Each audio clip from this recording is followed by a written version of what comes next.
Good afternoon. How are you? Well, it's a nice day to finish up the week. Jefferson's report is that the temperature is now 69 and the humidity is 32 and the wind is at about 6 miles an hour. Last evening, perhaps like you, I heard one of the finest political speeches in recent memory, which was Barack Obama discussing not just the candidates, but the significance in terms of value of this campaign and what we should pay attention to and not. And he delivered it in a deliberate and careful, but also exciting and informative way. So the nation is lucky to have a man like that who continues in public service by campaigning long after he's left the White House. And I wouldn't expect anything less of him, but I'm glad that he did what he did. Today was such a nice day. I had a chance to get out and worm a horse. And then, of course, feed him apples afterwards to protect him from that taste he gets in his mouth, I'm sure. And I think there must be a numbing thing. But I'm always worried about giving them an apple afterwards because then they could spit out the medicine. So, but when they're grazing and stuff like that, you just have to worm animals. I wish we could find a worming device for Trump. Trump is, as we all know, so full of himself. And the latest addition to this is that he wants military aircraft to protect him against Iran. Now, is he really afraid? Well, we know he's a coward. I believe he is a physical coward. He would never wade into a group of people, I don't think. Hear the shots? This is where I live.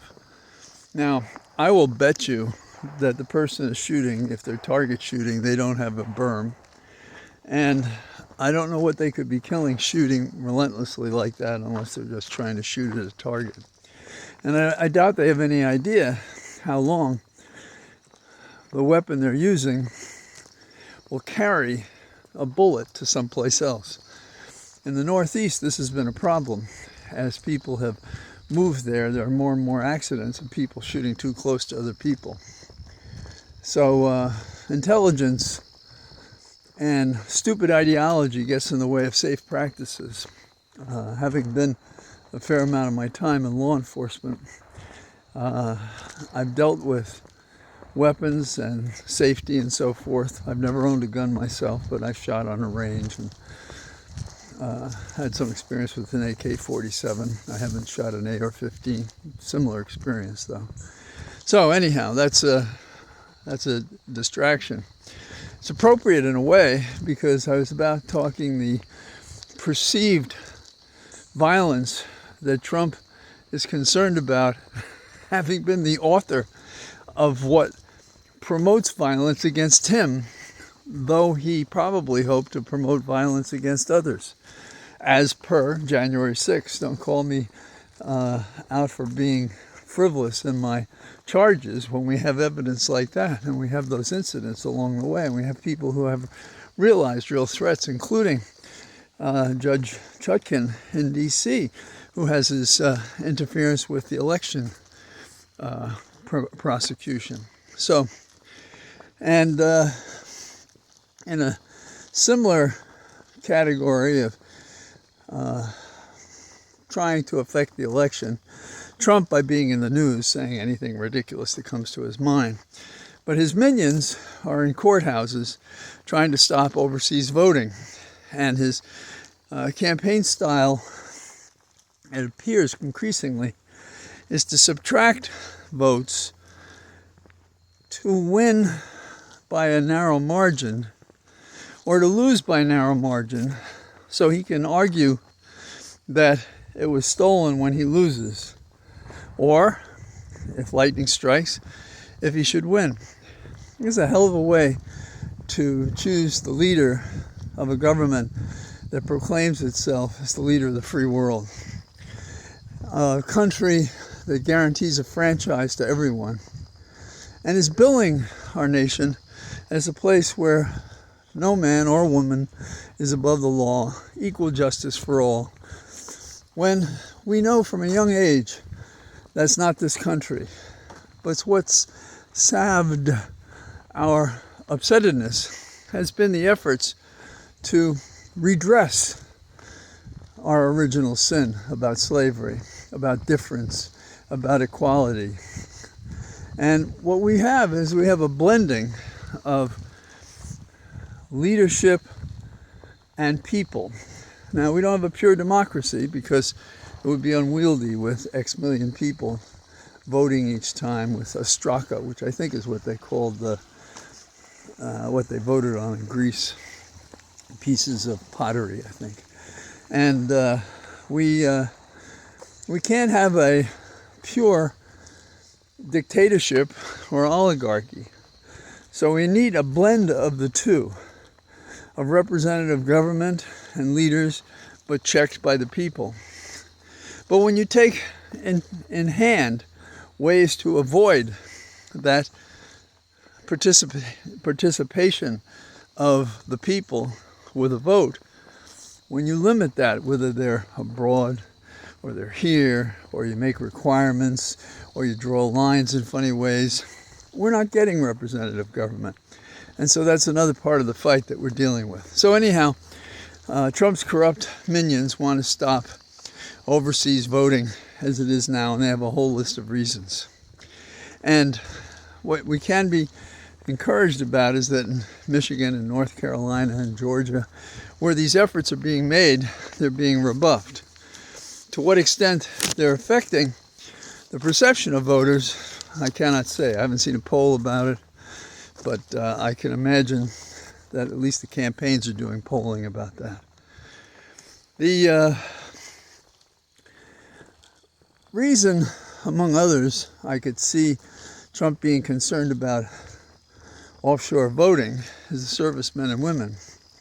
And in that case, we have a situation in which we've had Trump call military servicemen and women losers for serving, for risking their lives, putting aside career,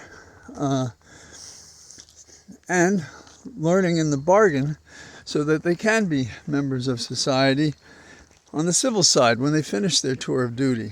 So the matter of subtraction of offshore voting is to favor Trump, given the statements he's made. Meanwhile, I think it's encouraging that Alan Lichtman, who has, I think, 15 measuring manners to determine who's going to win the election, said that Kamala Harris is going to win. And that's encouraging. He has gotten 9 out of 10 past races correct. So by that means, we are encouraged. But it's not voodoo, it's not guesswork, but it's a form of inductive reasoning, which is, as I said when I discussed the black swan notion, which is you assume all swans are white because that's all you've seen, that's your inductive reasoning, but if you go to Australia, there's a black swan, which contradicts what you think. So you take his 15 points and you see where it points today, and you say that could be the outcome. And on a certain level, when people say I ignore the polls, ignoring them entirely isn't right, but presuming an outcome from one poll is nonsense. Looking at several that may be an indicator, a trajectory of what's happening, but people live in such diverse circumstances. How reliable, even with the mathematical standards by which we make statistical inferences, how valid are they? So are we lost at sea? Not exactly.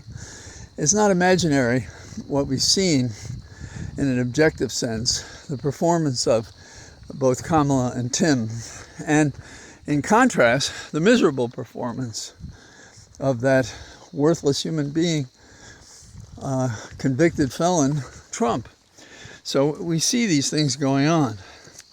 Also, you have to wonder how a man like Trump can run for office and to owe from 2016 to today, maybe it's 2015, bills for all of his past campaigns, including this one, totaling $750,000. That's the kind of thing that you would imagine would prejudice a people against the candidate. Now, when I ran for Congress, obviously a much smaller budget, I had some bills at the end of the campaign, and what candidates do is they offer to pay 10 cents on a dollar or something like that. And I know I didn't have as large a debt at the end of the campaign, but I went around and I raised money and I earned money and I paid a dollar on a dollar for every bill, because I thought those people who trusted me, particularly with services, should be paid what was their due. So, also, I don't see a Democrat who doesn't take seriously the threats to people from the two recent hurricanes and from other health crises. And I noticed that a picture I put up of Biden comforting the mayor of Asheville, that 44,000 people immediately responded to that picture because they saw what I saw. They saw Biden doing the walk corresponding to the talk, that he cares about people. And the mayor, she was looking square into his eyes as he into hers by the view of the picture. And she was visibly disturbed, which meant he made her feel comfortable with how distraught I think she was. And you could be sure, without being able to hear a word, that he was comforting her. In the entire existence of Trump, has anybody pointed to an instance where Trump has ever reached out for someone to comfort them? You know, there's this old expression about never trust a general who doesn't dance. That's part of it. But that's kind of more about happiness and poetry, and that a person is not always driven that way. That's not exactly the same thing as Biden is doing. And so on the Democratic side, we have Biden, we have Kamala, we have Tim caring. Who do you want in the White House when you're hoping the president will find a way to dissect the demands of business from the personal suffering or needs of the nation and caring for those as well? That is the American formula. That is that we have capitalism side by side with, call it what you want, the general welfare, public services, whatever you want to call it. And you see that blending is the formula for democracy and for America when it has a capitalistic system, but also seeks to take care of the people. So that's pretty interesting stuff, I think. Now, we also have we have funny things like Musk, who is raising questions about his robot taxi. And I do have a question for you guys and gals, those on the dirt road gang. Under what circumstances would you trust a car without any direction from you to get you from point A to point B, past lights, stalls, bad decisions by other motorists, avoid accidents, collisions, injury, and death? I'll have to see it somewhere down the road. And Bruce Willis might be a good person to sell these cars, given some of the movies he's been in. So the thing about this campaign that we Dems, independents, and offended Republicans have to deal with is our attitude. It makes a difference. Now, I've always thought that. We get that kind of training when we do sports when we're younger, or we're in a debating team or any kind of competition. And I don't mean a false attitude. It has to be genuine, because otherwise it doesn't work. And when Holly was in the hospital with her double lung transplant, I not only heard them tell me about attitude, but and mine was fine, and I believed what they said. I was quite impressed with their approach. But then I heard them say it to other patients, and I saw the effects on patients who were ill. Now, if you break an arm, a good attitude is not going to immediately put it together, but it may help your healing. So in, if you will, a political disagreement or personal one, in this case a political one, in this case a presidential election, how you look at it really matters. And I know we have some people out there who in the past were recognized and thought well of, and we feel it's not about them. Let me try to draw another analogy. I know some lawyers who think they own the case of their client. I am an agent of my client. I have to figure out what my client wants, and if there's a way to obtain it entirely or partly. It could be a defense, it could be a complaint, it could be an amount of funds, it could be land, civil rights, it could be any number of things. And so I don't own the case. I am not making the decisions for me. I am using what I know to help a client achieve an end that is lawful and righteous.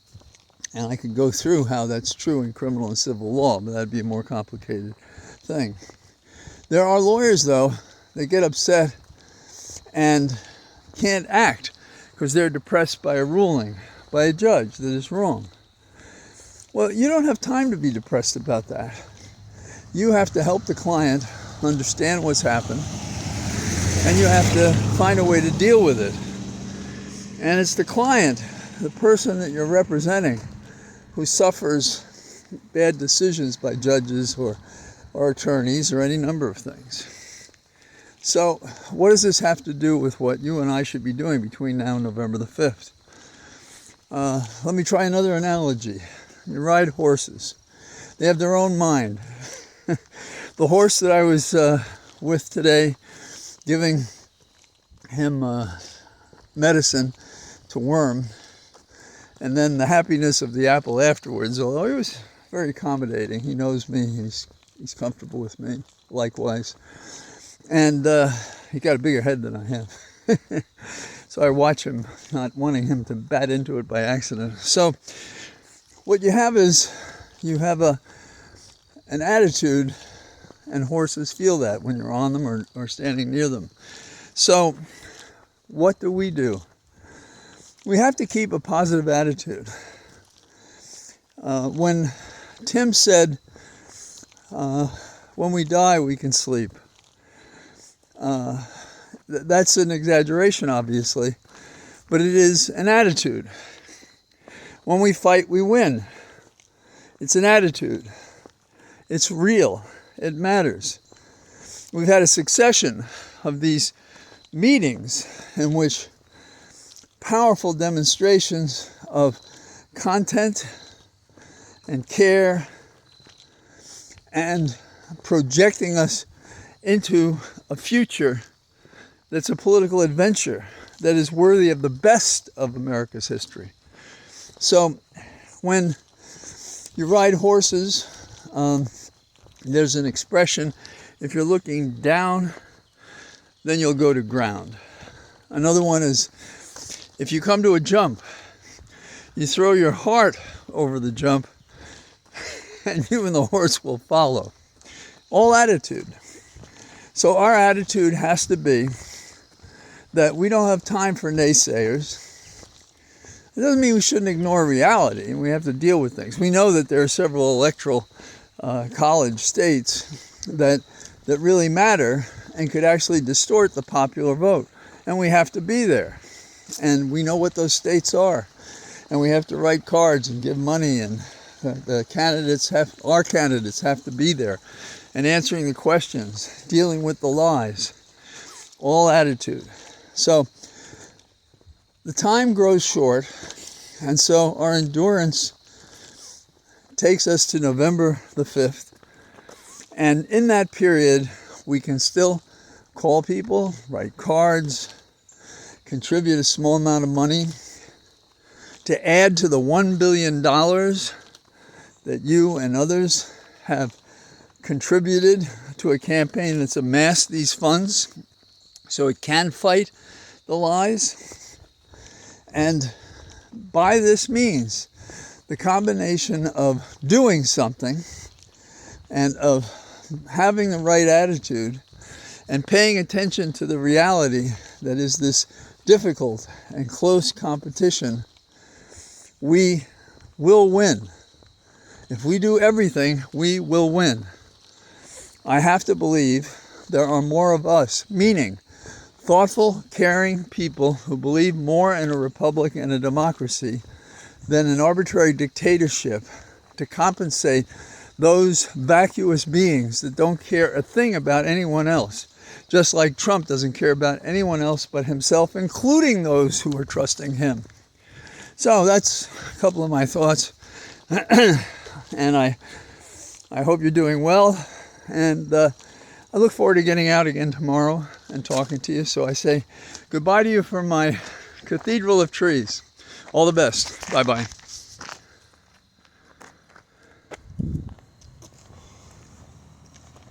Yeah. Okay.